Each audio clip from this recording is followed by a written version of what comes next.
Welcome into this Five Clubs conversation. I'm Gary Williams. This week, going to talk to somebody who has been better at what he does than anybody in golf for almost 4 decades, maybe even longer than that. And he's going to turn 80 at the end of the summer. He's somebody who won an event, which was kind of an opposite event on the PGA Tour a long, long time ago. But he has worked with Tiger Woods, Phil Mickelson, Greg Norman, Fred Couples, Ernie Els. There's only one person who's done that. It's Butch Harmon. He's also done television for a long, long time. He has been in the middle of some of the biggest stories with some of the best players the game has ever seen. And he's got a lifelong memory to think about and to talk about all of it. That conversation is coming up next.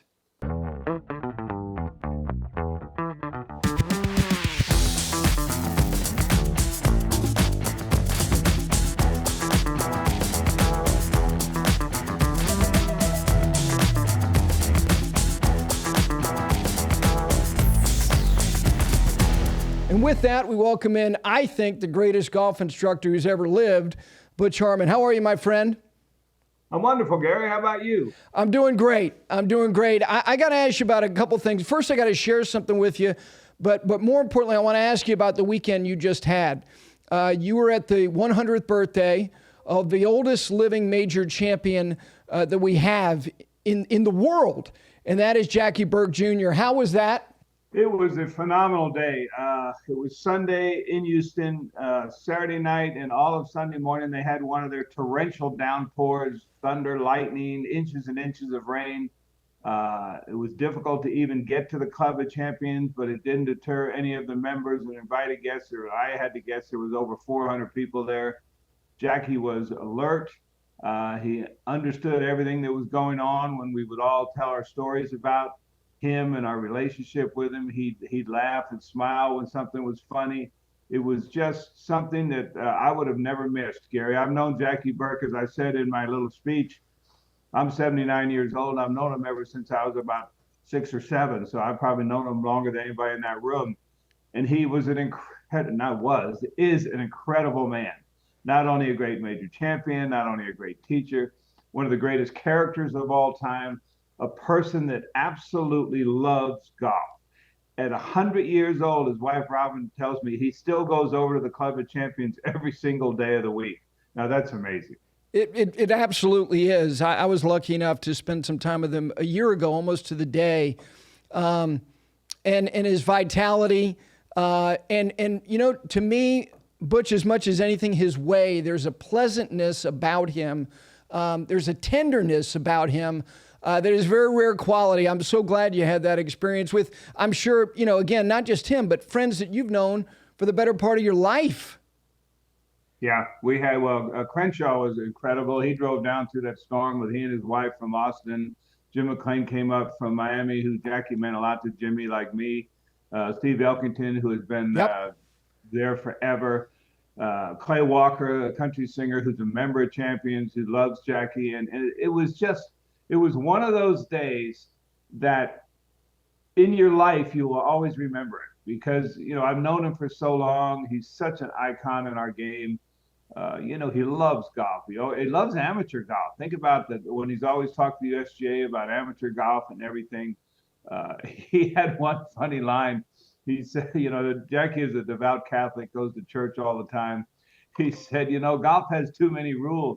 He said, we could play golf just by the 10 Commandments. And if you obey every one of those, you'd be just fine. You know, these relationships, you know, a lot of them I know in your life forged through relationships that your dad had with people in the game. And I just want to tell you, last week, I was down at Seminole, and I was lucky enough to work there on the professional staff, 30 some odd years ago. I was showing these guys the aerial photograph that illustrates your dad's round of 60, which stands up to this day as the greatest and lowest round ever shot there. And what I was pointing out to them was when it points out the point-to-point, 4-iron, 5-iron, 6-iron. I was just curious because I knew you and I were going to have this conversation. Were you on the grounds that day? And so just run around as a Well, kid? that was 1947, believe it or not. And I was born in 43. I'm Yeah. sure I was there, but at 4 years old, I sure wouldn't remember it. I knew you were a You little know, boy. the beauty of that round, I mean, it still stands today. Shot in Yep. 1947. You know, my dad's been passed away in 1989, and he holds that record, 61 on both courses at Winged Foot and numerous other course records that still stand today. I know. I mean, you know, people think about Claude Harmon as a great teacher. They know he won the Masters. They don't really realize what a good player he was. Oh, my gosh. I mean, third and 59 at his home club at Winged Foot in the U.S. Open, obviously winning the Masters. I'm going to get to where I think you and your father should both reside here in a little bit. But I'm just curious because, you know, you mentioned your age and you still have a righteousness and a vitality about you that you like being immersed to whatever degree you want to be in the game. Instruction today, how much different is it now than it was 25 years ago, 30 years ago? Well, first of all, I will tell you I love golf. It's my whole life. This is what I've done. I've got a great wife and family who support me. Yes, my age is a number, but my health is really good. And as friends of mine tell me, I'm only 15 mentally, so that really helps, to be honest with you.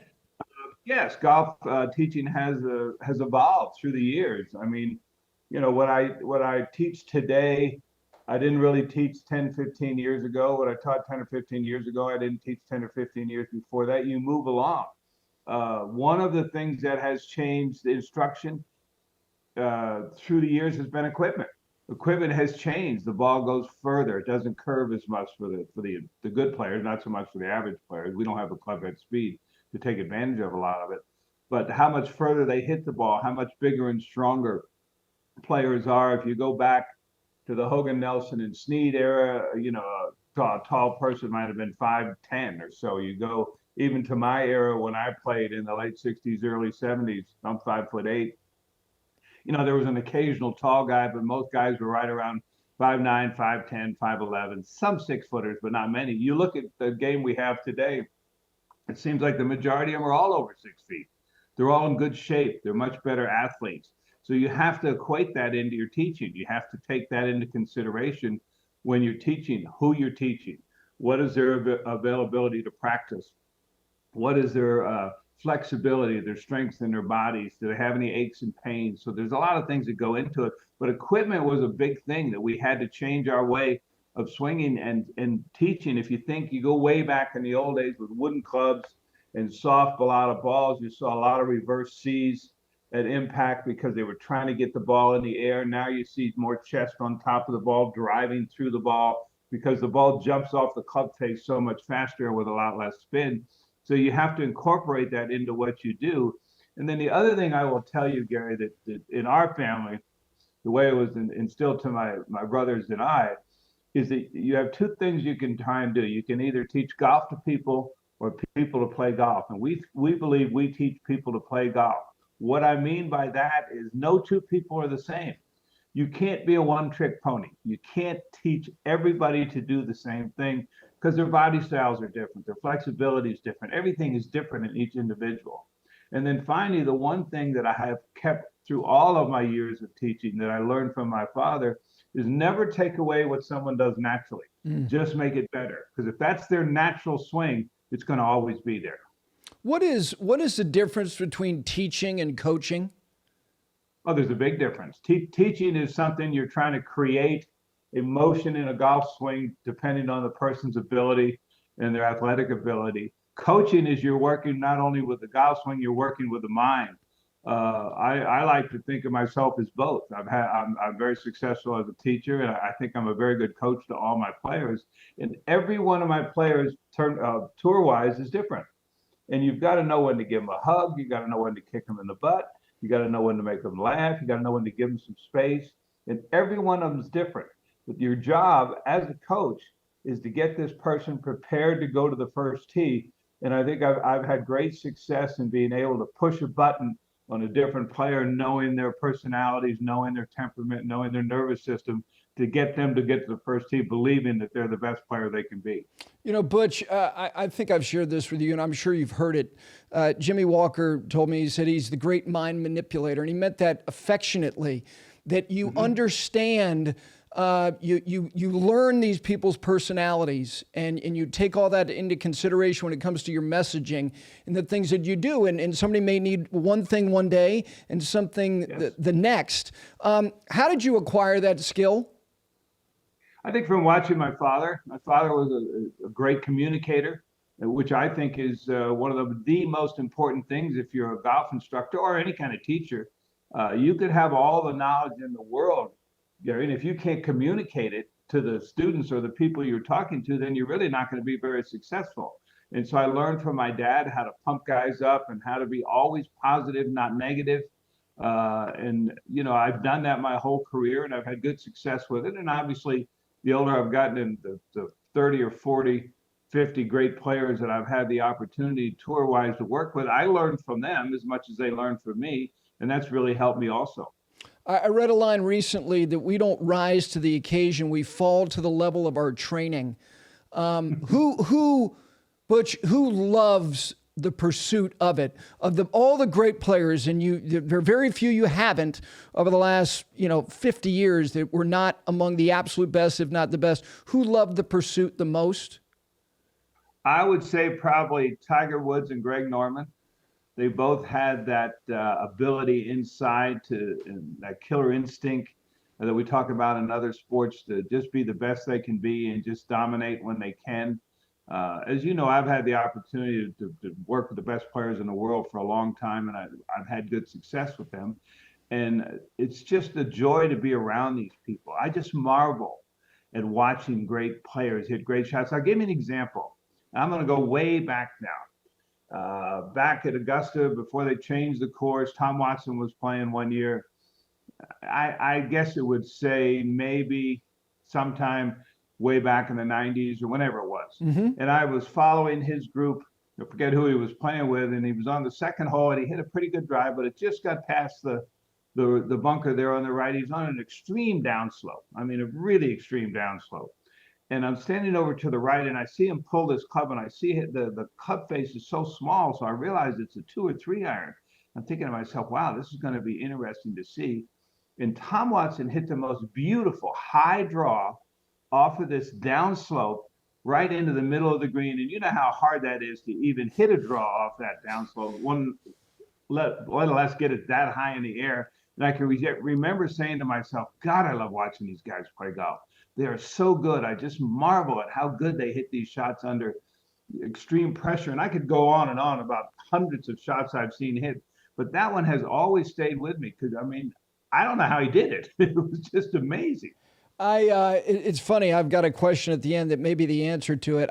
And that's the thing that I appreciate, about you saying that, is that you never lose sight of how much joy you get from seeing people do things that are so singular and so different, and so extraordinary to the lion's share of the people who pursue this game to find, whether it's solitary or an escape or the joy in it, but yet this finite number that can do it in a way that we don't even really identify with, that you see it all the time, but you never lose sight of how much fun it is to see it. Well, if you look at golf today, and golf is in the best position I think it's ever been in. We've got so many good players that not one person can dominate. But I can remember back in the Tiger Woods era when I had him 99, 2000, 2001, when he was playing better than anybody else.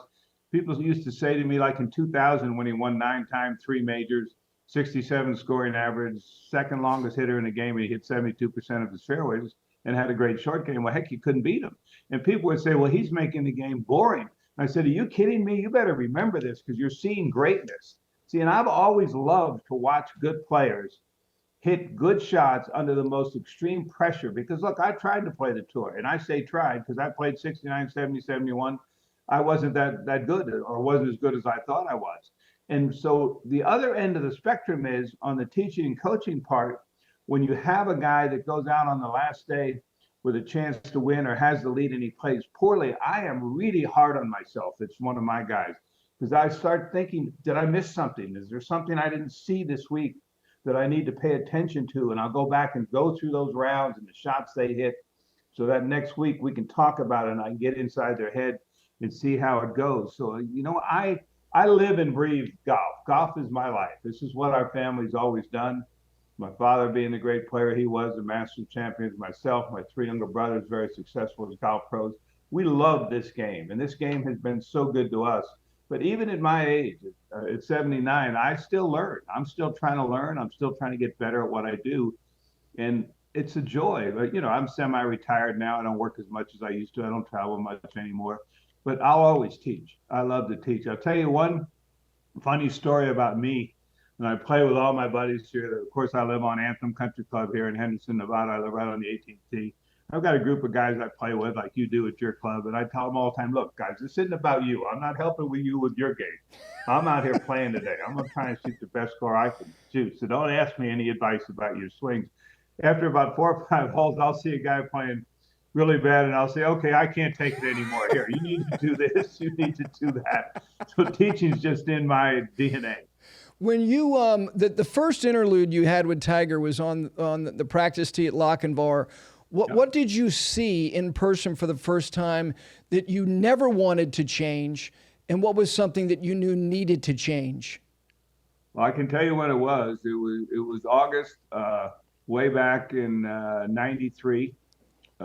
He was a teenager. He had just lost, I think, his third round match in the amateur championship at Champions, where I was this Sunday, and his dad brought him over. He was a skinny little kid. I still have the film in my computers that I show people all the time. The one thing I saw, and this is interesting, he had the fastest unwind of a body I had ever seen through the ball since Ben Hogan. Because Ben Hogan's body rotation was so fast. He could rotate his body so quick. And I saw that instantly with this young man. I went, wow, no wonder he has so much power. Now, he was not polished. He didn't really, know what he could do or what he thought he could do. It's a funny thing, every good player in a tournament has a go-to shot on a tight driving hole. And so I asked him, I said, so when you get to a really tight driving hole and you have to drive the ball in the fairway, what is your go-to shot? He goes, I just tee it up, hit it as hard as I can and go find it and hit it again. And I'm thinking to myself, well, man, this is a cocky little you-know-what. But the more I got to know him, that was his mentality. That's how he played golf. And I looked at this and I said, boy, if I have a chance, if I have a chance to work with this young man, this kid could be special someday. Well, we didn't know he was going to be who he is. But it was pretty impressive even at that age. Did you, when you went through, when he blows away the field in '97 at the Masters, and then, in concert with you, you go through this reconstruction, 98, comes out the other end, wins the PGA in 99. The willingness, the courage, really, the guts to change, something that clearly was more than effective enough. He was doing things that were extraordinary at a young age. Did you have any trepidation about the reconstruction? No, because we were still, believe it or not, we were still a work in progress at that time. 96, when he turned pro, he only had 8 events to play and to try and get his card. Well, heck, he won 2 of them. He won in Vegas, he won in Orlando, and ended up in the Tour Championship. So he was really a good player. And then he goes on in 97 and wins the Masters, blows everybody away. But we were still a work in progress. The club was a little across the line at the top. There were still things we were going to work on. So at the end after that year, we sat down, we had a conversation. He goes, look, I don't like this position. I said, I know we're working on it. It's going to get better and better. I said, we can work on it. There's a couple other things we got to do. I said, we'll do it a little at a time. He goes, no, I want to do it all right now. I said, I want to change all of this right now. And his work ethic could allow that.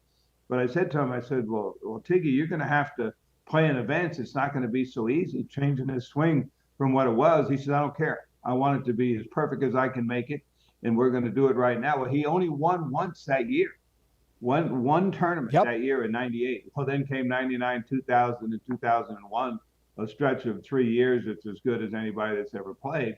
But that's his desire to always get better. He was never satisfied. If he shot 25 under, I should have been 30 under. If he beat you by 5, I should have beat you by 10. And that was his mentality, and that's what made him so great. Butch, I know you've been asked this a lot about, you know, when that type of relationship in terms of the professional part of it, you know, ends.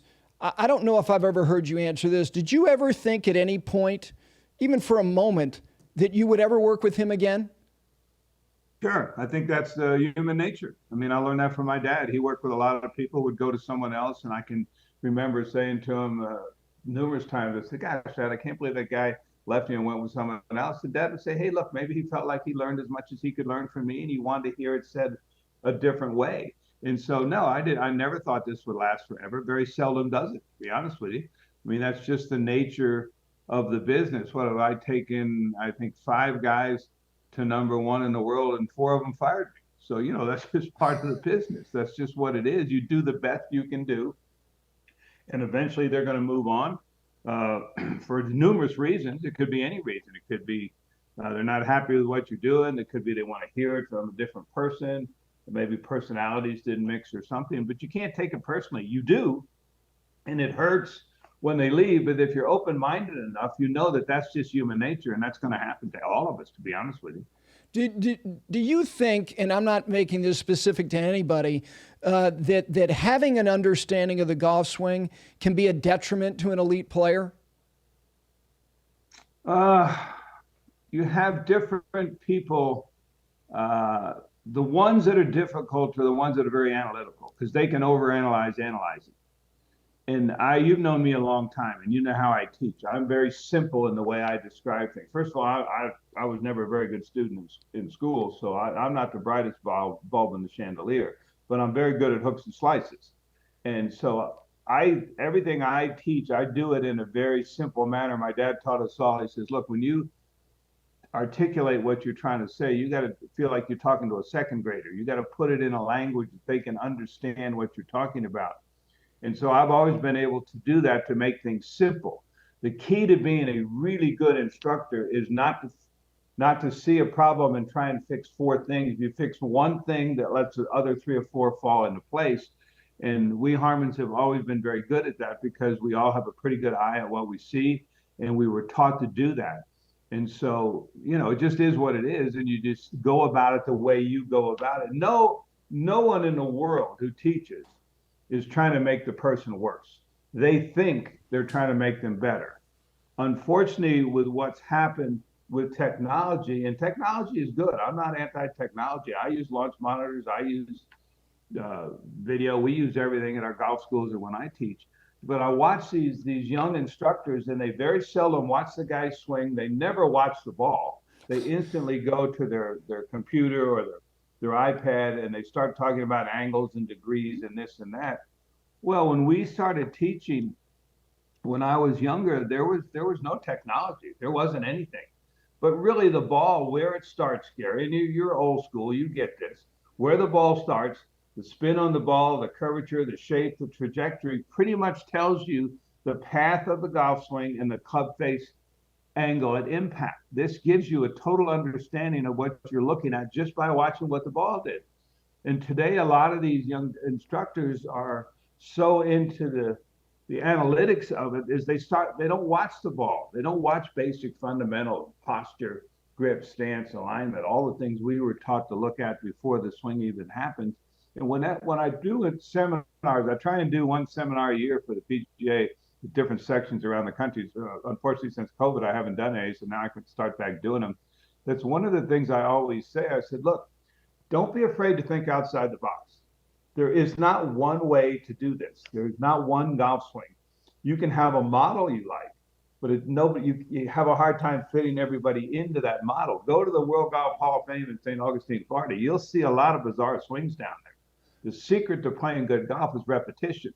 If you can repeat the movement time and time again, you can play good golf. I mean, look at Jim Furyk's swing. Go back in time and look at other people's swings. They're not the prettiest looking golf swings you've ever seen, but they're efficient and they work. And that's the key when we're teaching.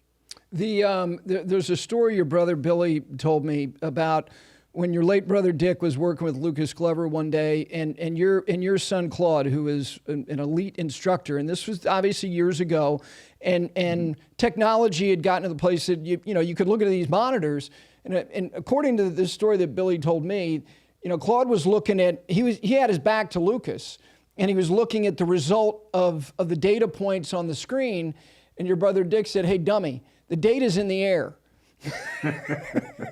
Well, there's a lot of truth to that, but Claude's of that generation, and he's into technology. I mean, he's really good at it. Yeah. They've got so much stuff at the Floridian, all these weight plates and all this stuff that every time I go, I'm going down there in about 10 days to play in the member guest, and I'll see him. And every time I go in the studio, I said, "Man, I'm not swinging good. Help me with all this." And he's got all this stuff. I said, "Hey, the heck with all this crap. Just look at the ball. Tell me what the hell I'm doing wrong." Let me ask you, give me a quick thought about some of these guys in terms of their greatest traits. What was Fred Couples' greatest trait? I would say the rhythm and tempo in his golf swing, no matter what the situation was. It just never varied. Norman. One of the greatest players that's ever played. Won't get the credit for it because he only won 2 majors. Probably the best driver of a golf ball I've ever seen with a wooden driver and a softer ball. Mickelson. Amazing imagination, creativity, not afraid to try any shot at any time. DJ. Raw talent and strength, a good competitor, but just natural raw ability. And then finally, Tiger. The poster child. He had it all. He had the physical ability to do what he wants. Mechanics in his swing got perfect. His desire to win was unlike anyone I've ever been around. He didn't want to beat you. He wanted to beat your whole family, everybody in the field. He beat everybody in the gallery. He just wanted to win by as many shots as he could win. You were back working with Rickie Fowler, and everybody roots for him. There's nobody who has a crossword to say about him. What exactly are you guys trying to either reclaim or refine with him? Because he seems like he's getting close based on the results. It's a combination of both, to be honest with you. Excuse me. As you know, I worked with Rickie for quite a while. Yep. And then in 2019, when I stopped traveling the tour, he decided to go on and move on to someone else, which was, I understood that because I wasn't going to be at tournaments anymore. But for me, his swing had gotten way too flat. The plane of the driver swing with the shaft was almost below his right shoulder. So I wanted to get him back to getting his left arm plane up more, get the club where it's not so laid off, and get the club more down the line. So we had to change the left arm position going back, the shoulder rotation that goes with it. And then the big thing, he was making very little turn. Even when he got the left arm plane in a good position, club was still laid off. And then when he turned his hips a little more and got his shoulder rotation more, the club went right down the line. And in all honesty, Gary, he's bought into these changes very well. He works really hard at it. One of the keys, and this will help your listeners when they come and take a lesson or they're practicing, I make him over-exaggerate all the moves when he practices. I mean, just over-exaggerate it. Just turn your hips as far as you can turn. Get your hands to the sky as high as you can get them, because then when you get in the heat of the battle, you don't have to think of the mechanics of the swing. He's coming along great. He still has the availability to fall back into some of the old habits. This past week, I think he finished 11th at the Farmers down at Torrey Pines. Very hard golf course. Did not putt very good the first 2 rounds, struggled a little. Then the last 2 rounds played a lot better. I think Rickie will win this year and maybe more than once. And the game, as you said a few moments ago, needs Rickie Fowler to play well. He's one of the most popular players in the game. He's one of the few guys in the game, someone will actually go up and buy a ticket to the event to watch him play. And there aren't many guys that he can do that. You see the following he has with the kids, the way they dress like him and stuff. And you see a little better, how should I say this? A little more happiness in his step and the way he approaches golf now. Because when you're not playing good and you've been good, it's frustrating. And it's really, really frustrating. And I think sometimes you almost have to go all the way down and hit rock bottom till you come back. And, he went from always being in the top 10 in the world to below 150th in the world. Now he's working his way back up that list. And Rickie's going to be fine, and all your Rickie Fowler fans, don't worry, he's going to get some wins this year. You know, Butch, I was within earshot in 2017 at Erin Hills, right before he was getting ready to walk off the practice tee to the first tee, and you said, "Put on your big boy pants today." Messaging matters. Yes, as it pertains to him, does he like thirst and desire the similar stuff from you every day? Like the things that you need to say to him? We had a plan. I explained the plan to him of what we were going to do. The interesting thing is this started in November, and I didn't see him. We were doing all this through video. He was sending it to me. I'd explained to him what I wanted him to do, how to do it. He would do it. Now, the thing I had going for me is Rickie's a member at the Medalist down there in Jupiter, and my brother Craig is also a member there. And so Craig was my eyes for me on the range. I would talk to Craig. I would show him the video. This is what he's doing. This is what I want you to watch. This is the way I want things to go. So between the three of us back in November, we created this new motion. And, he went right out and I think finished sixth in Napa and then went over to Japan and almost won the Zozo. And he's continued to evolve and get better. Change is not easy, and it's not easy to put it in play in a big event, but he's doing a good job of it. So I really look for good things for Rickie Fowler this year. And as you said, he's one of the nicest young men you could ever meet. I mean, I just love the kid. Truly. I was at Congaree a little over a year ago, and Bruce Davidson and John McNeely were watching Lucas Glover hit some balls. And I'm sitting here going, my God, the threads, the connective tissue between these two guys and the people they've been around, specifically your family. And I say that as a precursor to this question. What are the fingerprints to Harmon instruction? Not just you, but the things that weave through from your dad to your brothers to your son. What are the things that stand out that will stand the test of time in terms of approach to what you do? Well, it all starts with our father. I mean, he was the greatest. He was as good a player that's ever played. He was far and away, I think, the best teacher the game's ever seen. He had the ability to help you quickly and see things. He taught us all what to look for in golf swings. Then my brothers went on and taught all their assistants. I taught my assistants and my son, and Claude's done a marvelous job as an instructor. And I think it all starts with Dad. The two most influential people in my life in teaching were Claude Harmon and the great John Jacobs from London. And it's very simple. It's kind of all path and club face angle. Grip, very important. People get wrapped up now with everybody shut at the top and stuff like that. Well, I'd rather see you shut than open. Although if you really hook the ball, you got to get the left wrist a little this way at the top and get that club face open. So, I mean, we've seen it all. I've seen all of, at my age, I've pretty much seen every great player that's ever played. Even way back, if you think about it, Tommy Armour and Craig Wood were members at Winged Foot. I played golf with Tommy Armour. I played golf with Craig Wood. I played golf with Ben Hogan when I was 16 because he was my father's best friend. So we in our family have been around golf forever. We have seen the best players that have ever played the game with our own eyes, not on film. We've seen them with our own eyes. I don't think we really realized it. Well, I think in my case, till I was about 40 years old and I started looking back and on everything that I had had a chance to personally witness and how all those things helped me be better at what I do. Then you take the four of us together. Unfortunately, Dickie's not with us anymore. He passed away about 15 years ago. But we talked amongst ourselves all the time about teaching. We would talk about students we've had. Hey, I got this student who's doing X, Y, Z. What would you do with him? Stuff. And that was the camaraderie we had in our family. Yes, we were very competitive if you put us on the golf course, but when it came to teaching, I mean, we used to do seminars together, the four of us, and I'm telling you, they were some of the greatest seminars people could have ever seen, and they were fun because we Harmons know how to have a good time. Butch, Jim Bones Mackay asked me on the air 4 years ago, almost 5, on Golf Channel, should Butch Harmon be in the World Golf Hall of Fame? And I said emphatically on live television, absolutely. And be honest with me, have you ever thought about the merits of yourself, of the idea and why you're here, why you're living, of being in the Hall of Fame? Because you should be. You should be. I don't think I've thought of it. I have recently because it's been brought up a lot. I think in the last one, I may have gotten down to the final list or something.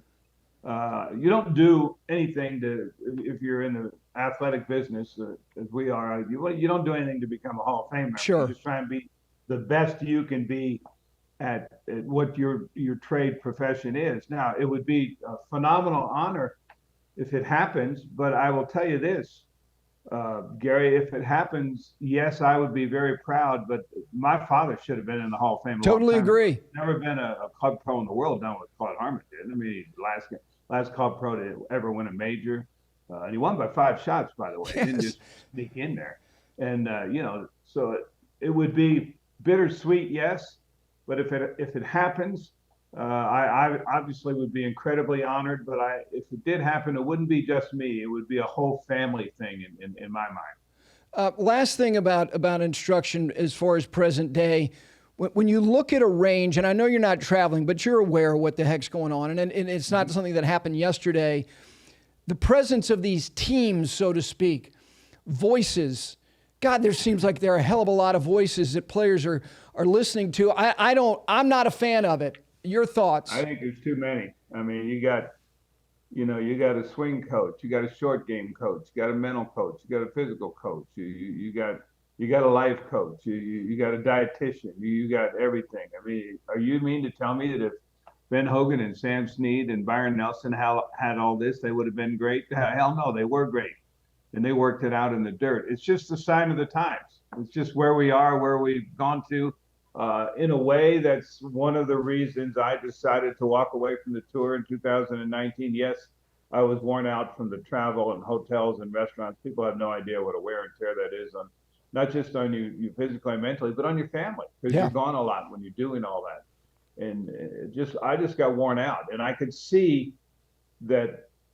I wouldn't say I was a dinosaur, but I was the old guy out there, and he doesn't bring any camera with him when he goes to the tournament. He doesn't have any launch monitors with him and all this. And you get a kick out of this. I always tell people, when I teach, I use 2 launch monitors. They go, yeah, what are they? I said, they're right here, these 2 blue things that I'm looking at you with, because I can see all these spin ratios and all this. I mean, I've done this my whole life, but it's different, and times change, and you got to evaluate.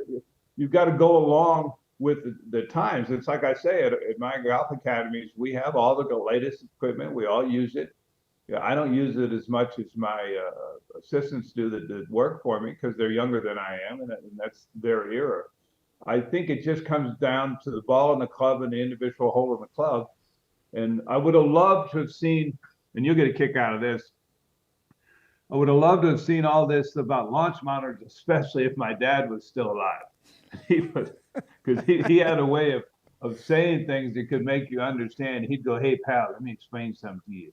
See that machine right down there? Never hit a shot under pressure. Never hit one under pressure. That machine right there doesn't know on Sunday afternoon on the back nine, when that red light from that camera is burning a hole in your forehead and you know it's there and you got to hit this shot. That thing doesn't know anything about your adrenaline system, your nervous system. And by the way, that machine doesn't care. And finally, that machine's never hit a shot, boys. So you better learn how to take care of it yourself. Now, that would be an old school guy talking.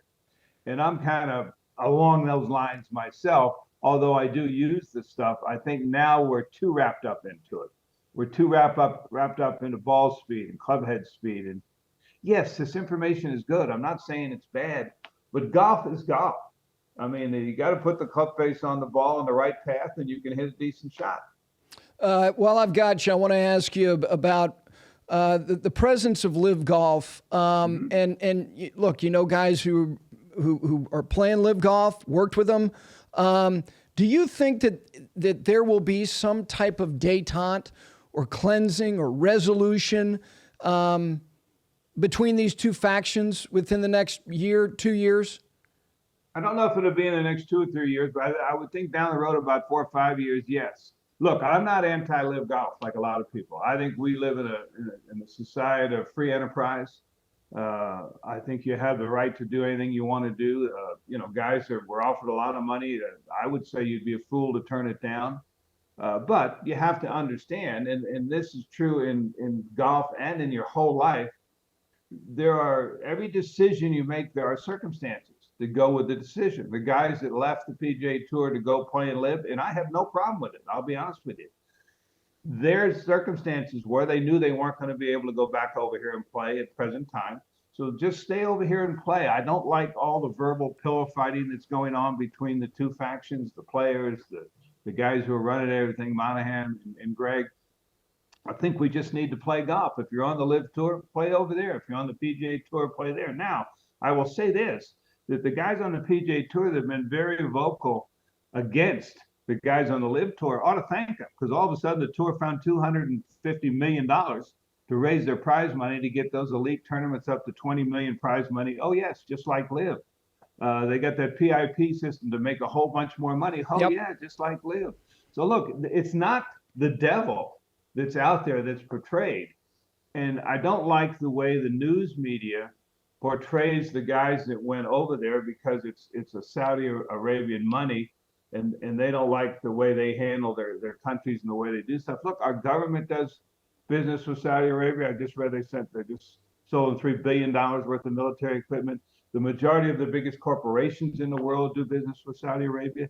So I think it's unfair, because of the human rights issue, to put that all on the golfers, because all manufacturers and all big corporations do business with them. Now, having said that, let's just get along.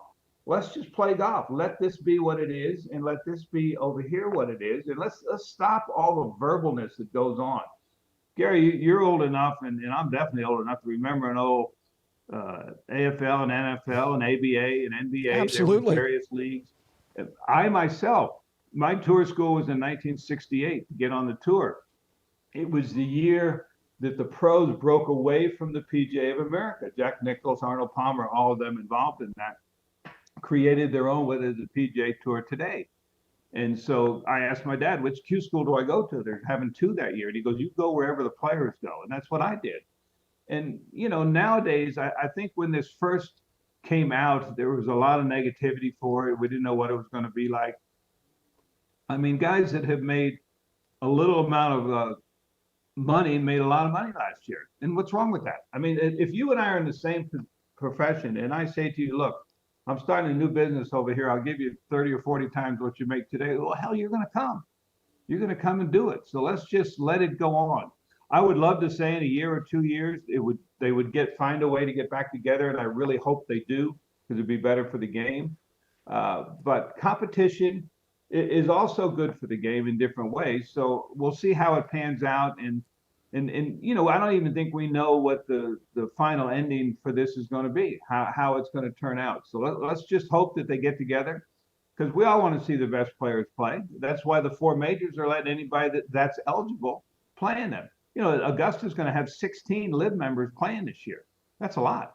It certainly is.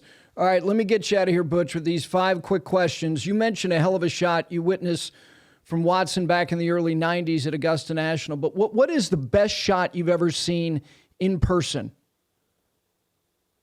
Probably most of them that Tiger Woods have hit, to be honest with you.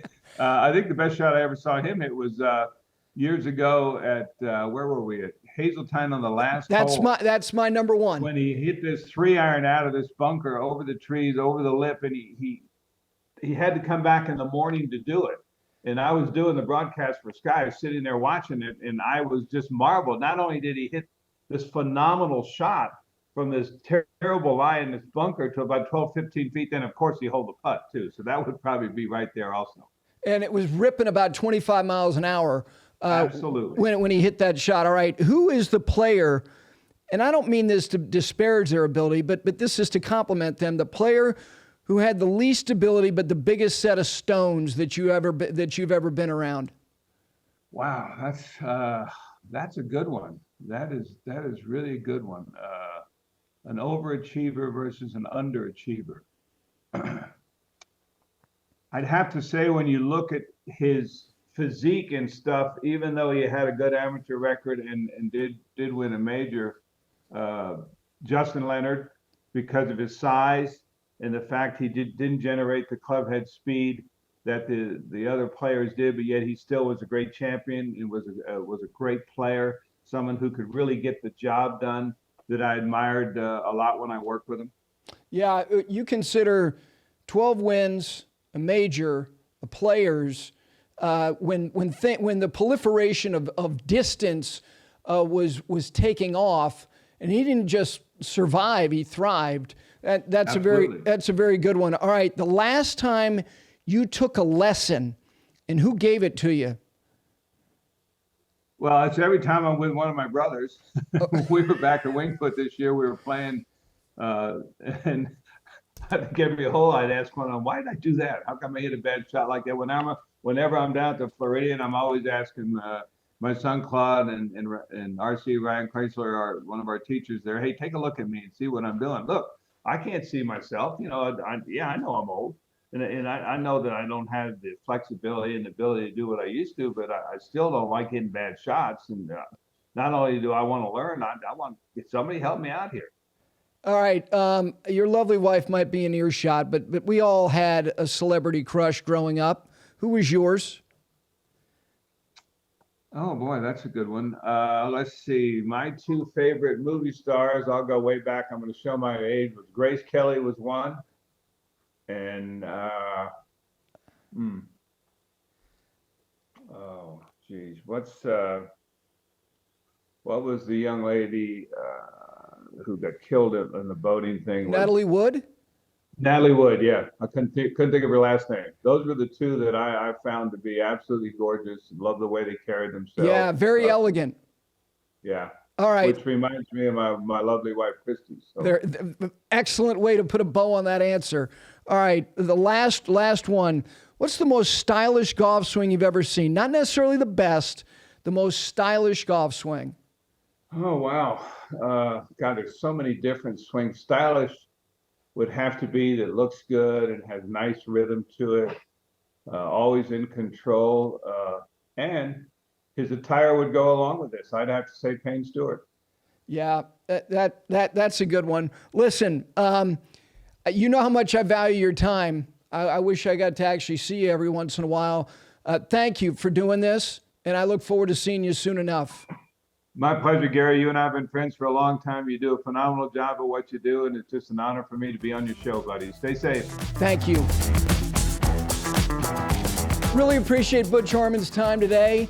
And I could talk to Butch about a lot of stuff. He's always had this pragmatic righteousness about him when it comes to everything in the game of golf. And with respect to the World Golf Hall of Fame, when you look at the list of the people who are enshrined, and the lion's share of those people are players, but there are tournament organizers, there are club chairmen like Billy Payne from Augusta National, who's been enshrined in the World Golf Hall of Fame. There is another instructor. Harvey Pennick was in the 2002 class. Butch Harmon has been the greatest instructor to the elite player that the game has ever known. I don't know why that this is even a point of debate for the people who are in charge and entrusted with identifying the people who should be in the World Golf Hall of Fame. I hope that the next class will include him, and it damn well should. Appreciate his time. Most importantly, appreciate you guys for not only watching, but listening to this Five Clubs conversation. We'll see you next time.